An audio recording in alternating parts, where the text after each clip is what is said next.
But before we get too deep into that on today's community huddle, I wanted to share a quote from my boy Mike Rashid. He said, arguing with a fool shows there's two, right? And oftentimes we'll lose our dignity and come off our throne. It's like getting in the mud with somebody, and that's what we don't want to do. So if somebody is throwing shade or they get loud with you, especially as a business owner, as a CEO, COO, a leader, a teacher, principal, just overall, right? Well, we're in a position of authority. We got to understand sometimes how to bite the bullet and how to give certain people a pass, right? Let's don't be so big on our titles and who we are as a person, but let's give somebody a pass, right? Let's give them grace and mercy because they may not understand who they talking to or who they in front of, but it's not through you being nasty and ugly or trying to flex your power to get your point across. Oftentimes, when we trying to catch bees, we got to use honey, right? And so a kind word, a kind gesture, or maybe just meeting somebody on that level to understand them with their sympathy and empathy is how we really and truly build kingdoms. It's how we build communities. And it's how we really show that we are in a position of authority and we're true leaders.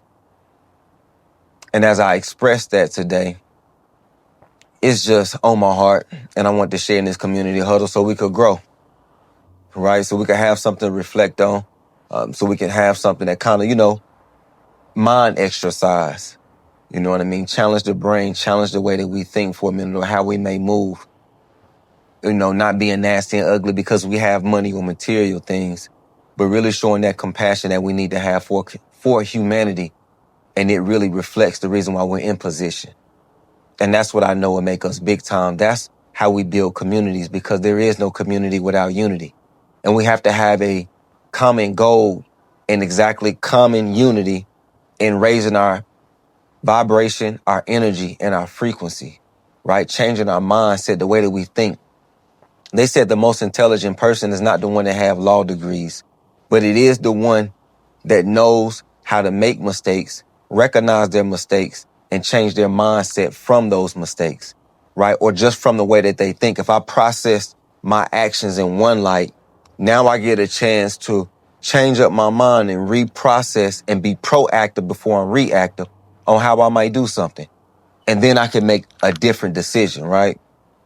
And that's all in the subconscious, but that's also in us practicing, waking up in the mornings, as I talked about in the parent-student curriculum, that theta healing, right? That theta healing is not just good for our children, but it's good for us as adults. Journaling right after that theta healing.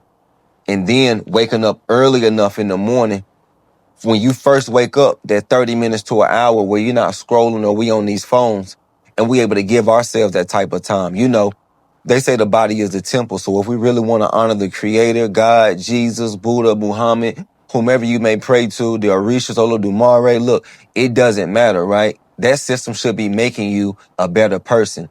And here at Sovereign Reign, we're not going to discriminate against somebody just because they may be of a different religion than I am. We all have a common goal and common unity in raising our energy, frequency, and vibration and showing love to humanity. And we do that by understanding each other's differences, right? I don't have to agree or believe in what you believe in. All I have to be able to do is respect it and respect you as a human being and move past our differences, because we have more in common than we don't have in common. We have more likes than we have dislikes. Man, okay, it's going to make sense in a minute. And when you come to the realization of it, I just want you to beat on that energy, that frequency, and support whatever that deepest conviction it is that you may have, like me. All right? You see, we outside. This isn't a backdrop. We outside for real, on the balcony. And I mean, it's a beautiful day today. But we have to really understand it. I want to make a comment to that as well, too. Being up here on the fourth floor, it was always told, being a king, a CEO in a position, you got to take care of the people that's on the first floor, second floor, and the third floor, because it's always about being a good neighbor, right? Like a good neighbor, State Farm is there. We got to be good neighbors. And we got to be a good trooper in our attitude. All right, so I'm going to get out of here. I think that's enough for y'all to chew on for today, for us to really grow and elevate our mindset, the way that we think. And know that I love y'all though, family. But my deepest conviction, I'm gonna share before we get out of here. My deepest conviction is really growing and being a better father and being a better husband, being a better community leader, and how we lead this village. Being a good Oba, right? Reflecting great character so my children can see that. Knowing how to critical think and analyze, do great research in this beautiful time of AI. You know, where you can't tell what's real and fake, but if you really using the third eye, you can distinguish between the two. So it's an amazing day, family. I want to put that on your mind. Let's do a heart check. Let's move with great hearts. But let's go and let's grow, man. You know the time is now. There is no community without unity. I thank you for being a part of this movement.